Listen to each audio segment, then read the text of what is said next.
Major funding for KPBS Evening Edition has been made possible in part by Bill Howe Family of Companies, providing San Diego with plumbing, heating and air, restoration, flood and remodeling services for over 40 years. Call 1-800-BILL-HOWE or visit billhowe.com. And by the Conrad Prebys Foundation, Darlene Marco Shiley, and by the following.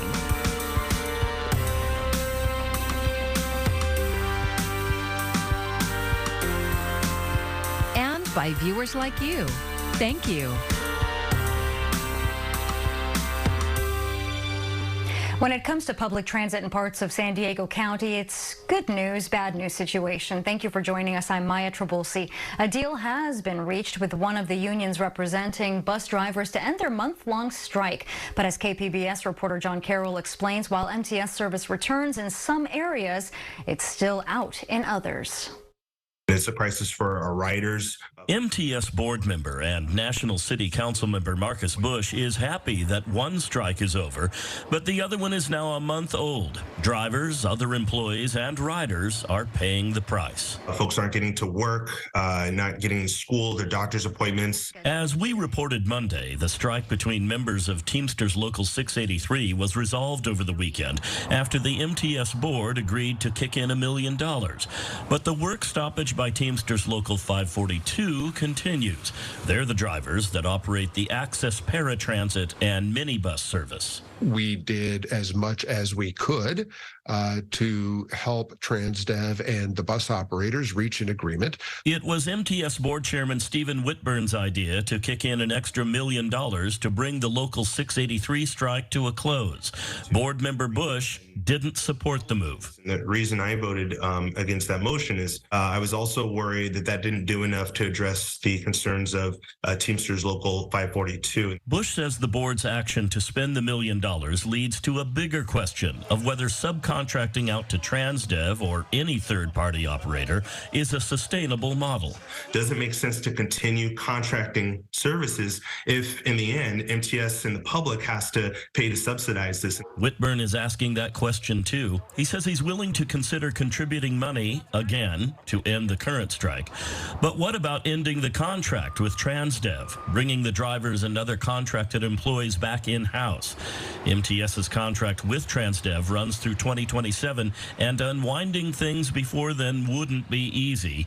But board members are now seriously considering it. And I think that we ought to have it in-house so that we can control those negotiations ourselves and do what we think is right by the bus operators and others who make that transportation system happen. But for now, the focus is on the people who operate and use the Access Paratransit and minibus services, getting the employees back to work and the riders back to using the service they count on to live everyday life. John Carroll, KPBS News. 4 additional miles of carpool lanes on the 5 freeway have opened in North County. Alexander Wynn tells us it's supposed to reduce commuting time in half. As any commuter knows, sitting in traffic is a pain, but things are about to get better for some North County commuters. 4 more miles of carpool lanes have opened on the 5 freeway. It's a joint project between Caltrans and Sandag. That will reduce the number of cars on the freeway while reducing idling and congestion. Lisa Heapner is the mayor of Solana Beach and the second vice chair of Sandag. I've noticed that the traffic is running a lot smoother on the freeways, and that people are spending less time. People are taking advantage of traveling together with other passengers to work. But adding more lanes is not always the answer. Studies have shown that adding more lanes to the freeways does not reduce congestion. In fact, it increases it. It's what's known as induced demand. And basically, it means more lanes equal more cars on the roads equal more traffic. Alan Kossip, the North County Corridor Director for Caltrans, says that only applies to general purpose lanes. The carpool lanes are really focused at building an incentive for people to use high occupant vehicles. He says HOV lanes have been shown to reduce commuting times by half. Caltrans refers to these as managed lanes. kind of control who's using the lanes. And in doing so, sort of prioritize moving people as opposed to moving vehicles. So the idea is to move more people in the lanes. The southbound HOV lanes opened Wednesday, and the northbound lanes are slated to open next week. Alexander Nguyen, KPBS News. The city of Carlsbad recently approved funding to lower the railroad tracks through Carlsbad Village. The city council approved more than $5 million toward the project's next phase. It will cost roughly $500 million to trench the tracks. Most of that will be funded by grants. Carlsbad City Council member Melanie Burkholder supports the idea. This is an investment. It is not just spending money. And it's coming back to us if for some reason we are not successful. Lowering the tracks 30 feet would also improve safety for pedestrians and cars. Most accidents happen at street-level railroad crossings. The project is part of Sandag's plan to double-track the entire coastal railway to increase capacity. Several wildfires broke out in San Diego County and across the state today, and right now CAL FIRE is on the scene of a vegetation fire on Barona Mesa Road in Ramona. The Wildcat Fire is burning 10 to 15 acres uphill near a paintball park. CAL FIRE says it has the potential to burn up to 100 acres, and evacuation warnings have been issued in the area.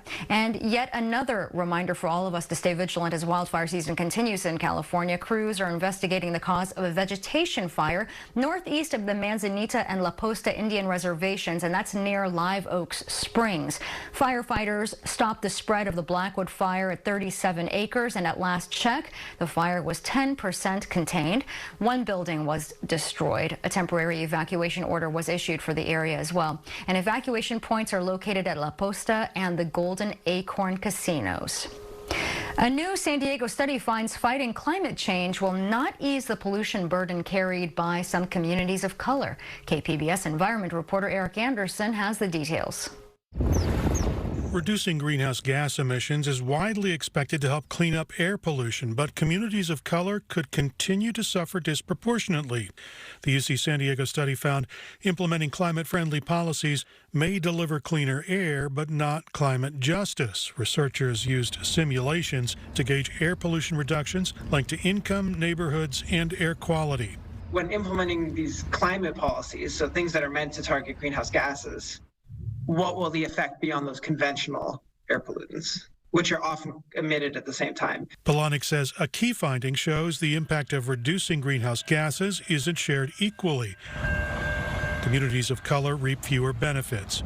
One strategy that does help ease the environmental inequity is cutting car emissions by taking internal combustion engines off the road. The more obvious example would be electric cars. They don't have tailpipe emissions, right? And so that means those on-road emissions are going to decrease. That's sort of how we conceptualize this in the modeling. As we said, well, what happens if we convert it to electric vehicles? But fundamentally, it's the same as also just taking cars off the road. Polonic says racial inequities are deeply ingrained, and policymakers should look at ways to reduce emissions without exacerbating the air pollution burden carried by communities of color. The findings are published in the current edition of the Journal Proceedings of the National Academy of Sciences. Eric Anderson, KPBS News. The search for a missing tourist submarine near the wreck of the Titanic has expanded with the arrival of underwater search capabilities. There are growing fears about the dwindling oxygen levels for the 5 people who are on board. The sub is estimated to be about halfway through its 4-day supply. Laura Aguirre has the latest. We will do everything in our power to effect a rescue. The U.S. Coast Guard confirming Tuesday their mission to bring the missing submersible Titan and its 5-person crew back safely. Today, the vessel Deep Energy, a 194-meter pipe-laying vessel, arrived on scene with underwater ROV capability. They have commenced an ROV dive at the last known of the position of the Titan and the approximate position of the Titanic wreck. On board the missing sub, CEO Stockton Rush of OceanGate Expeditions, the company leading the voyage. French Titanic expert Paul-Henri Nargeolet, who's been to the wreck more than 35 times. And aviation company chairman Hamish Harding, known for taking on risky adventures, like a flight aboard Blue Origin's rocket in June of last year. He will be a valuable asset to the crew and helping motivate the crew as well if morale is low. Also on board, Pakistani businessman Shahzada Dawood and his son Suleiman Dawood. A family statement asking everyone to pray for their safety. Time is against us at this point. With each passing hour, the sub's emergency oxygen levels are dropping. Officials say when it lost contact Sunday, it had a 4-day supply. The Coast Guard estimating Tuesday, the vessel may have about 40 hours of breathable air left. We've always known something like this could happen, and now it's happened, but we're still pretty much in shock. The community is. I hope it has a good ending. I'm Laura Aguirre for KPBS News. And Ocean Gate Expeditions released a statement saying they are taking every step possible to bring the crew members back to safety. France is sending a research ship to the area to support the U.S. and Canadian forces. It's equipped with a robot that the French government says can dive more than 13,000 feet below the surface. President Biden is making artificial intelligence a priority for his administration. He met with experts in San Francisco today to, quote, seize the opportunities poised by AI and managing the risks. See more technological change in the next 10 years than we've seen in the last 50 years, and maybe even beyond that.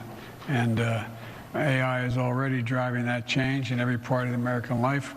Social media has already shown us the harm and powerful technology can do without the right safeguards in place.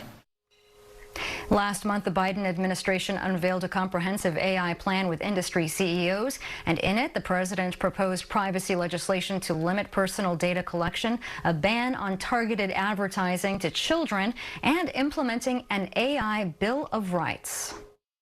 I'm Amna Nawaz. Tonight on the NewsHour, Hunter Biden reaches a deal to plead guilty on federal tax and gun charges. That's coming up at 7 after Evening Edition on KPBS. June 20th is World Refugee Day, and it's a time to honor and acknowledge refugees around the world. KPBS reporter Melissa May tells us about a local agency who helps refugees who are relocated to San Diego. This year, World Refugee Day focuses on the power of inclusion and solution for refugees. This year's theme is Hope Away from Home, a world where refugees are always included. That includes financial inclusion, educational inclusion, employment or financial viability inclusion. Ross Fackrell is the director of refugee resettlement for Jewish Family Service of San Diego and describes their post-arrival services for refugees. Housing, permanent and temporary, employment, which ranges from the first job to mid-career and helping people reestablish themselves, depending on where they're at, language acquisition, education for not only for youth, but for adults as well. World Refugee Day celebrates the strength and courage of people who have been forced to flee their home country to escape conflict or persecution. A lot of people have been forced to flee their homes, and no one flees by choice. According to Fackrell, there are currently over 60 million displaced people worldwide, and that number is not going down. Refugees are a very special group of people for the fact that they have been put in this position that you and myself could find ourselves in. We don't often think about it in those terms, but I think it's really important for us to be cognizant of that.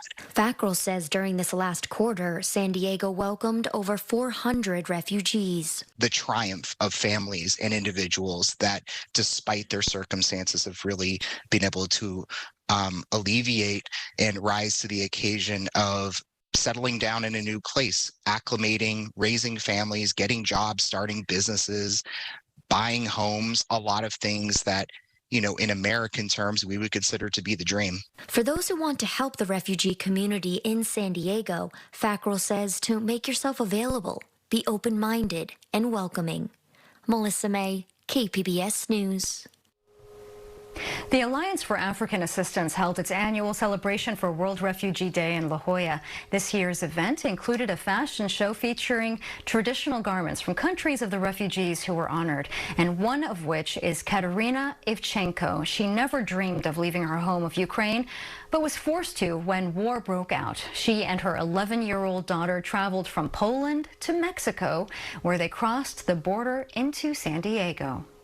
It was a long line, so many people, not only Ukrainians, all refugees from all over the world, but people so help us, and we really so grateful to them. And it was safe and calm, no sirens, rocket under the hair, so we were really happy to stay. Ivchenko and her daughter have since been reunited with her family here in San Diego, and she hopes that their story will give others in similar situations the courage to find their way. June is Pride Month, and yesterday was Juneteenth, and in that spirit, Yelp is highlighting a Black-owned bookstore in LA County for its support of the LGBTQ+ community. Joy Benedict gives us a look inside. On this quiet street in South LA off Crenshaw Boulevard, a bright yellow door welcomes strangers into a magical world of words. Got sci-fi over here, young adult. It's a bookstore, Reparations Club, founded by Jazzy McGilbert 4 years ago. But one look around and it's easy to see why her store is special. I think that was part of my inspiration, was having to search a little too hard to find the things that reflected myself, my lifestyle. And so I wanted this space to be a place where it was just front and center. You didn't have to look too hard to find yourself. Representation is what's important here, not only on the covers of the books in her store, but in the authors and the written words. Just some of their trials and tribulations, some of the mess that they get into, and also has some great queer storylines as well. Some of the books she chooses represent not only people of color, but the queer community. I am a queer woman, so that was essential. That was like a non-starter. I'm queer, so the space was going to reflect my identity, the identity of those around me, and I could not imagine it any other way. Reparations Club is part of a new collection on the website Yelp, celebrating bookstores supporting the LGBTQ community, as a map makes it easy to find the stories people need from Florida to California. I think it's super cool. I think it's great that the community is able to be vocal about the places that they love, and so we're just happy to be one of them. And McGilbert says in a time where some are focusing on banning books, she thinks it's important to celebrate them. You can't silence people. It's just not going to happen. You can try, but I think we'll still have these books on our shelves. Yelp says it has long helped shoppers connect with businesses in their communities that align with their values. Our latest collection of LGBTQ+ owned and open to all bookstores is a helpful resource for book lovers during Pride Month and all year long. You can't silence voices. They're gonna just come back louder and stronger, and that's what we've been doing. A cozy corner for all voices, loud and proud, in a world where words and representation matter. Tomorrow is the official first day of summer, but parts of the country are already baking under extreme heat. It can be dangerous, even deadly, but as Karen Kaifa explains, there are things people can do right now to prepare. Triple-digit temperatures putting a strain on power grids this week and adding to the fallout from storms in southeast states. Wednesday marks the official start of summer, but parts of the U.S. have already felt the swelter. And when temperatures soar near or above 100 degrees, heat isn't just an inconvenience, it can be deadly.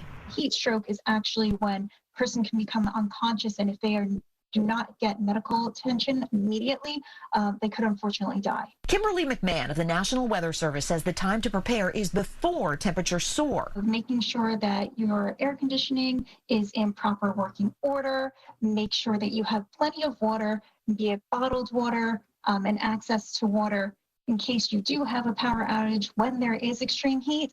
But you can also look for locations to be your backup plan. That backup plan in case of a power outage at home, McMahon says, means identifying a cooling center or a public space with air conditioning like a mall or library. And planning is especially key if someone in your household is particularly vulnerable to extreme temperatures. There are those who are more susceptible to heat, such as children, older adults, those who are working outdoors, those with chronic illnesses or on certain medications. In Washington, I'm Karen Kaifa.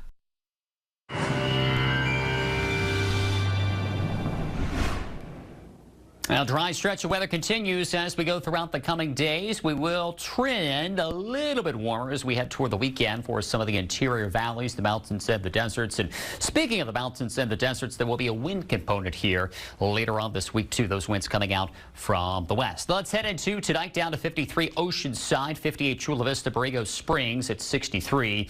Mount Laguna dropping down to 52 and a little cool in Ramona. Look at that.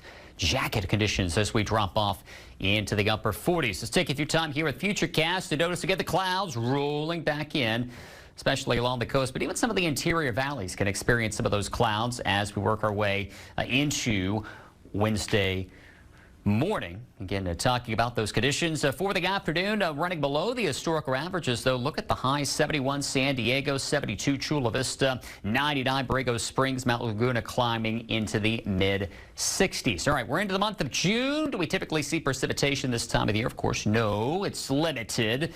We start to see that uptick into some of those totals from a historical average standpoint as we edge our way into the fall season. So no surprise here, no wet weather in the forecast here as we look our way out toward the coast as we work our way toward the weekend, though. Notice temperatures trending a little bit higher. Get some clouds around heading in toward Wednesday throughout the interior valleys, remaining cool here as we work our way right into the start of the weekend, but a little warmer by the time we head into Sunday afternoon. High temperatures at that point climbing back into the 80s. A little wind factor here over the mountains, and yes, staying cool barely up into the 60s Thursday and Friday. Slight warming trend as we head our way into the upcoming weekend, and throughout the deserts here too. A little cooler as we head into Thursday and Friday with some wind, and then those temperatures will be climbing yet again Saturday, especially into Sunday. For KPBS News, I'm meteorologist Justin Pavic.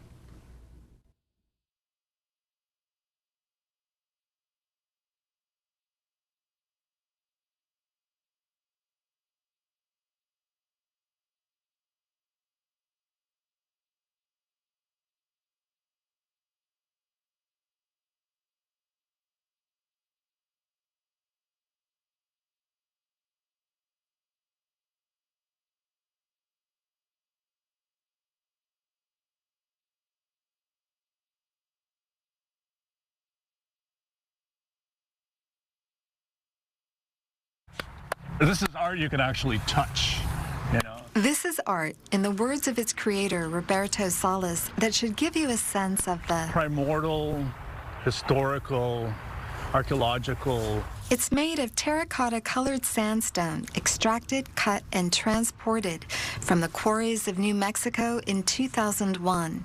It now stands in a stretch of park on Grove Avenue in the South Bay community of Nestor.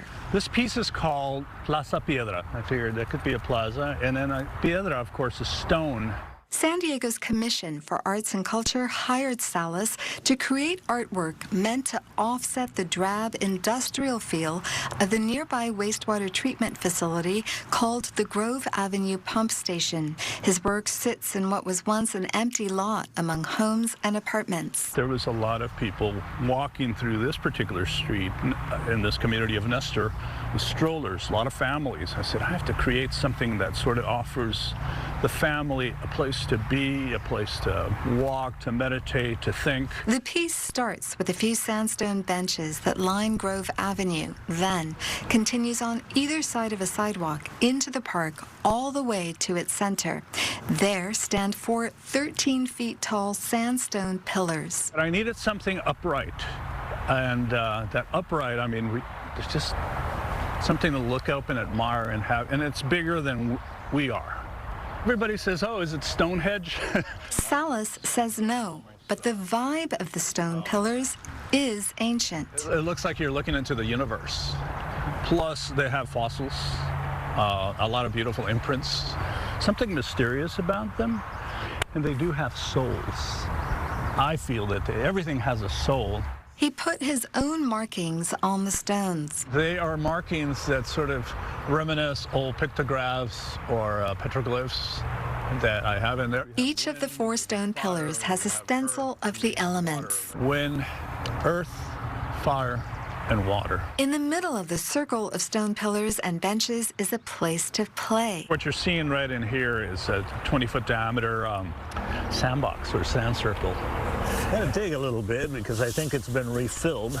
So the whole idea is that you can dig and you'll see images. You'll find concrete carvings that reflect the area's history: drip irrigation, a dinosaur, a dairy farm. It creates some curiosity, a little bit of critical thinking. And so what is this all about? Benches made out of that same sandstone intersperse the stone pillars. This is one way that I could have parents sit, talk. Children are looked at, they're supervised. I love the fact that somebody can come here and say, oh, okay, I really like what's going on here, and they can enjoy it. It gives them a sense of place. He expects that feeling to last for generations because of the stone's longevity. You can see that these have been weathered. They've gone through a few things, but in general, they'll be here. They'll outlive me. And that's the beauty of public art. Amita Sharma, KPBS News. Pizza. And that was Amita Sharma reporting. For more on KPBS's Public Art series, you can go to kpbs.org/publicart. And here is a look at what we're working on for tomorrow in the KPBS newsroom. Around this time last year, the Supreme Court struck down federal abortion protections. NPR's Morning Edition will have the results of a new national poll on the issue. And then on Midday Edition, we'll have the latest from one of our own KPBS podcasts, The Parker Edison Project, including an interview with host Parker Edison. And you can find tonight's stories on our website, kpbs.org. Thanks so much for joining us. I'm Maya Trabulsi. Good night. Major funding for KPBS Evening Edition has been made possible in part by Bill Howe Family of Companies, providing San Diego with plumbing, heating and air, restoration, flood and remodeling services for over 40 years. Call 1-800-BILL-HOWE or visit billhowe.com. And by the Conrad Prebys Foundation, Darlene Marcos Shiley, and by the following: